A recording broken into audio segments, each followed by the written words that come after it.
Where on earth do you get off saying that your particular laws of your culture are right and the Nazis are wrong? How on earth can you remain intact with your rational mind and say, I'm saying my morality is right of my culture, but the Nazis' morality is wrong? Why?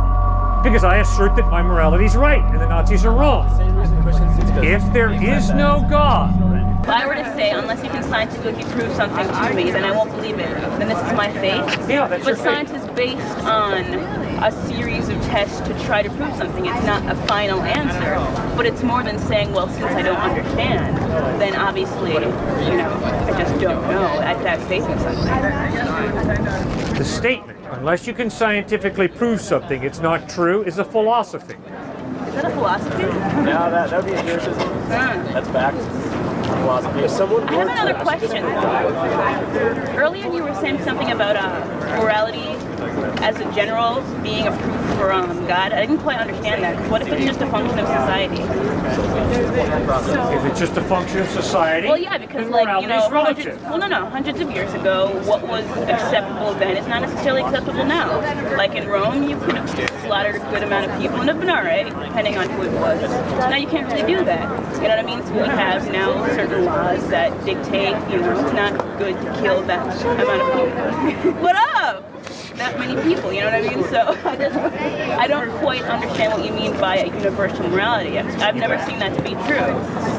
I mean, like in a state of nature, right? If I was going after survival, I wouldn't have a problem maybe killing a guy and feeding my children. Now, in society where there's laws, that wouldn't be acceptable. You know that you have to treat your fellow human being a certain way so that society runs smoothly. So why is morality universal? Do you believe that if Nazi Germany would have won World War II? Everybody always brings up Nazis. What is this? What if you just said yes? Ma'am, I was trying to answer your I'm question. sorry, I apologize. Go. If Nazi Germany would have won World War II, would that mean that the Holocaust is good? What? No. That would never mean that. Okay, why is the Holocaust That has wrong? nothing to do with that, though. Why is the Holocaust wrong? Because it's immoral.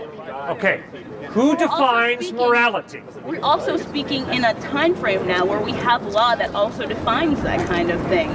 Where on earth do you get off saying that your particular laws of your culture are right and the Nazis are wrong?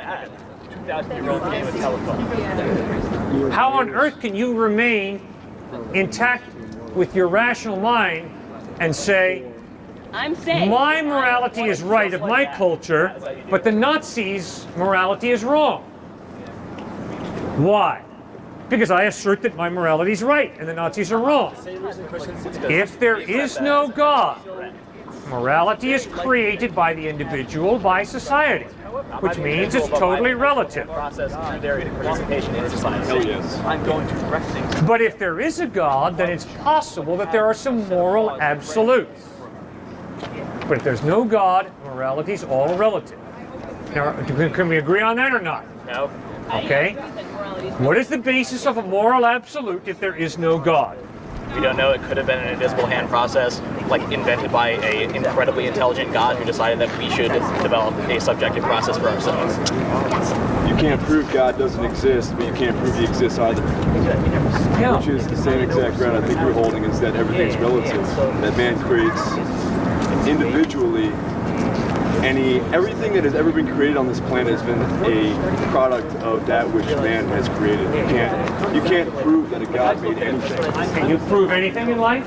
You can't prove anything. Thank you. Does that mean you just arbitrarily make decisions, or do you look for evidence?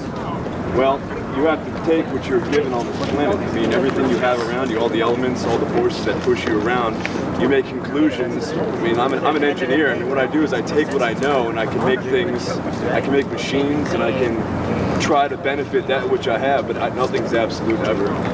Okay. So you base your decisions on evidence, not proof. Exactly. And the evidence is that God exists. What evidence is that? Everything that has a beginning has a cause. The universe has a beginning, therefore the universe has a cause. Really? How do you know that? How do you know? You don't know either of The those Big facts. Bang. You can't prove that. Really? The Big Bang shows us the universe is not eternal, it has a beginning. Did that happen in the Big Bang? Yeah, about 15 billion years ago. The evidence from astronomy is... No, I agree that it didn't happen, but I just... Well, then why are you arguing with me about it? Well, no, I'm not arguing with that. I mean, your stance is that everything's relative, anything could happen, right? No. If there is no God, morality is relative. But if there is no God and morality is subjective. Second piece of evidence for God's existence is, you as an engineer know, that order and design does not come about by chance. Evolution. Well, the obvious question is there a mind behind evolution or is there no mind? Well, evolution states that things happen pseudo-randomly. I mean, how did life spawn out of a rock? Nothing, by chance. That's another third piece of evidence for God's existence. Life does not come about from non-life by chance. How do you know that? Because my observation is that plant life comes from plant life, animal life comes from animal life, and human life comes from human life. It never once comes from non-life. Not always, though. There are definitely logical systems where there's paraconsistency, where truth and falsity aren't mutually exclusive. Like what? Logical systems where that's the case, as opposed to instead of binary values where something is either false or true, that it can be true and false, or neither. Okay, when can A and non-A be equally true in the same way at the same time? If you write out the starred sentence is true, and you star that sentence, it's both true and false, or neither true nor false. What? Do you not? All right. If I had some paper, I could show you. This, if I wrote out on a chalkboard, say, the starred sentence is false, and I starred it, then it's the starred sentence is false, but that makes the sentence true. But it's both true and false at the same time. Yes, it is. How is it true? What's the point you're trying to make? That your logical system, your whole example there of a professor saying something is true and false being based on absolute is not right. No, I put forward the law of non-contradiction. That A and non-A cannot both be true in the same way at the same time. You disagree with that? It might not be true. Well, I know that. I might be a bad dream you're having right now. Anything's possible. Well, see, you throw But away what does like the some... evidence point to? The evidence points to the law of non-contradiction being correct. The evidence points to you and me standing here having a conversation. And guess what you're using? The same thing I'm using. You're using speech and logic and reason to communicate with me. Exactly, and you're using that to try and define a system when there isn't a whole lot of evidence for it. There is no evidence for a God. Of course there's evidence that God exists. Order and design point to a designer. Well, what about in evolution? How come that's not? What about it? How is that not? Evolution has nothing to do with what I just said. Yeah, you said order and design. All right, how about order and design in biology? And there, you can take theories like creationism and intelligent design, and those are all negative evidence theories where they have no positive evidence for them, only small problems in evolution to back them up.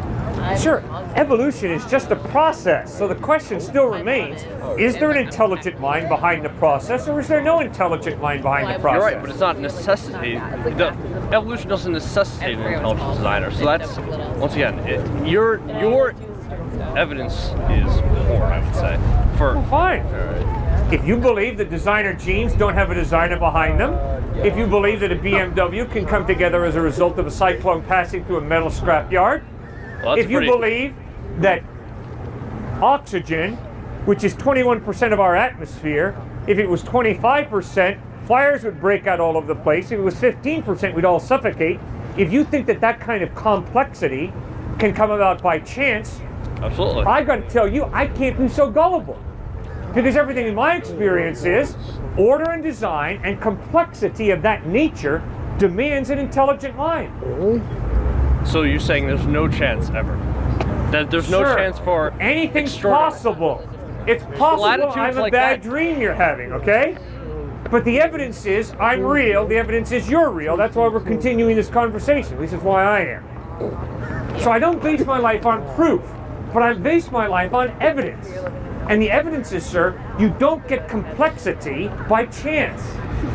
You don't get intelligent communication by chance. It demands an intelligent mind. The amount of DNA in a single cell demands a creator.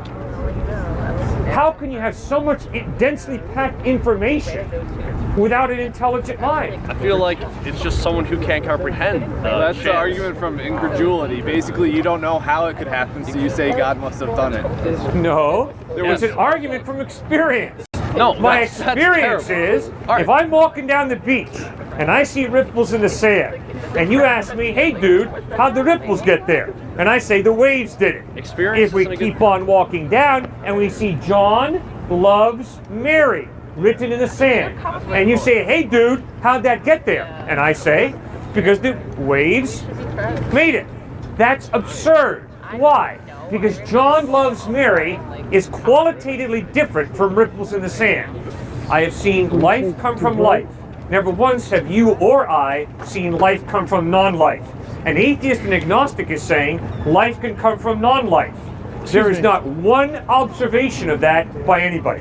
Excuse, I have a But you problem. still believe it. That's blind, gullible faith. Dude, sir, I can't have that much faith. sir, I only see life come from life. I never see life come from non-life. That's why it's far more reasonable for me to believe in the beginning a living being, a creator, than it is reasonable for me to believe in the beginning non-life.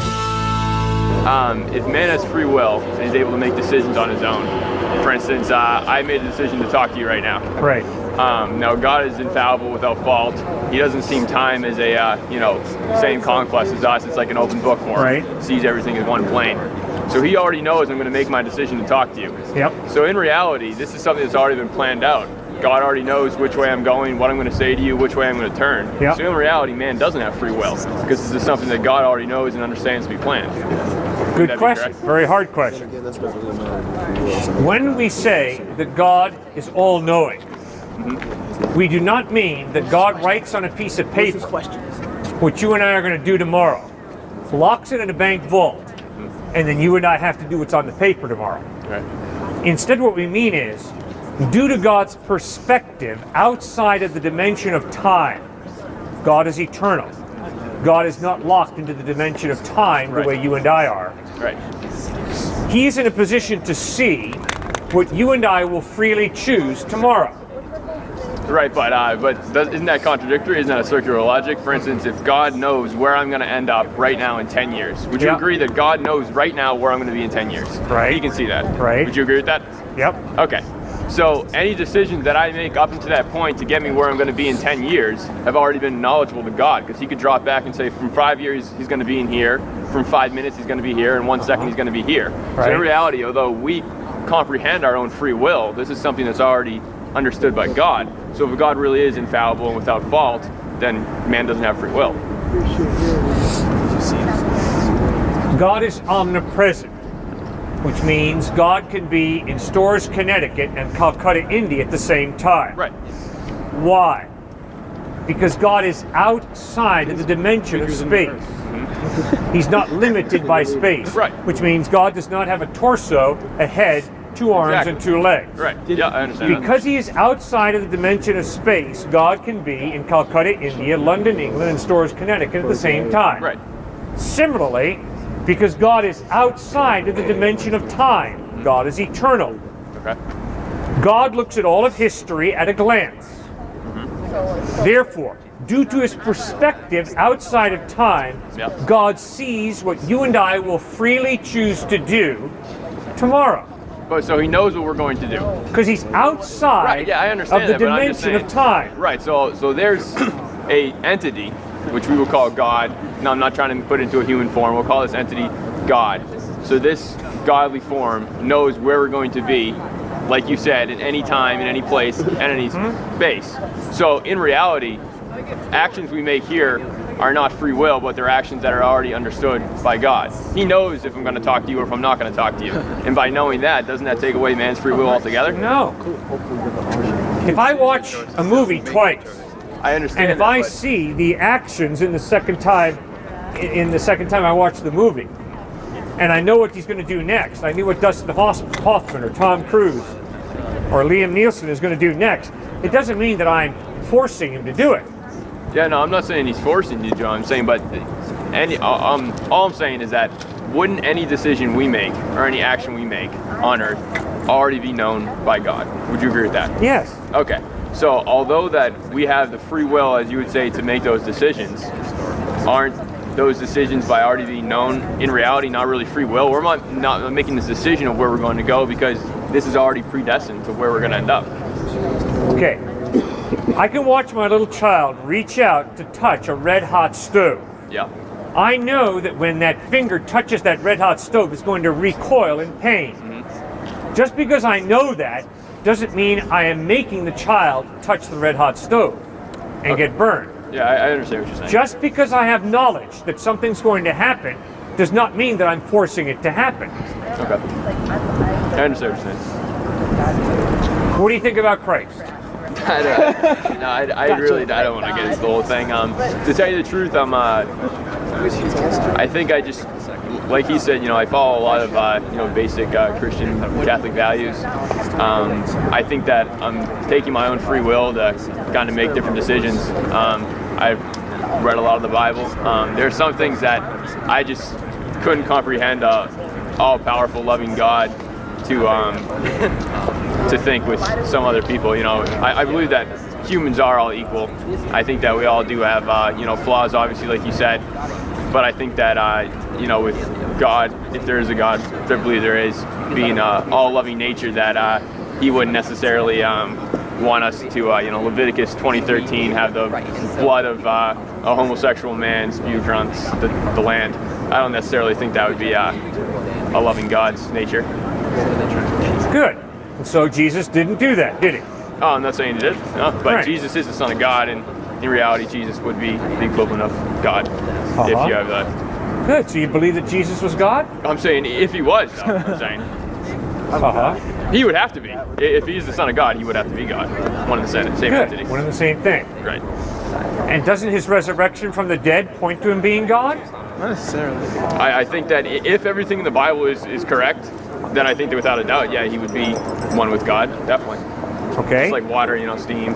So do you think the historical evidence point to Christ having risen from the dead? I think there's definitely historical evidence in the area, but like I'm saying, I believe that the Bible was written by man. I think that man is at fault. So I don't think that taking everything in the Bible as absolute truth is necessarily what a God that would give us free will would want us necessarily to do. Okay, so what test do you use to determine what parts of the Bible are accurate and what parts are inaccurate? I don't put it to a test at all. I tell you, if it was going to be put to a test, I think it'd be my own gut moral instinct. And if I am taking the test of my own gut moral instinct, and God has created me, then I guess I'm doing something right. Good, so you're on the right path. But I think that we can get downright brilliant when it comes to rationalizing whatever we want to do. So I think it's pretty healthy if God has given us a plumb line that we can measure our consciences, our gut with. Like the Ten Commandments, like the Sermon on the Mount. And if you really are wanting to know truth, and if you really believe that God exists, it's well worth our time to search after him. Jesus said, ask and it shall be given you. Seek and you shall find. Knock and the door shall be open. For everyone who asks receives. He who seeks finds, and him who knocks the door shall be open. If you spend 4 years here at this fine university, preparing for at most a 60-year career, don't you think it'd be wise to study a bit in preparation for eternity? I have a question for you. What do you believe of people who believe in other religions? Do you think when they die, how do you think they will be judged? I have to divide that question into two parts. What about those who've heard about Christ? What about those who've not heard about Christ? Jesus never answers the question, how is God going to judge those who never heard about Christ? So I don't know. But Jesus and the Bible make 5 points that apply to that issue. God is just. Nobody's getting ripped off. The only reason people go to hell is because they choose to live their life separate from God, and on the day of judgment, God grants their request. Thirdly, there are going to be a truckload of people in heaven who never heard the word Jesus. Hebrews chapter 11 lists some of these people by name. Abraham, Isaac, Jacob, Moses, Rahab, a Gentile prostitute. Never heard the word Jesus, but in humility, they put their faith in God. Fourthly, the only reason those folks will be in heaven, the only reason any of us will be in heaven, Christ claimed, is because he bled and died on a cross to pay the penalty for our wrongdoing. And fifthly, although I do not know specifically how God will judge those who have never heard about Christ, I do know that all of us here have more than ample opportunity to read the Gospels, to decide what are we going to do with Christ.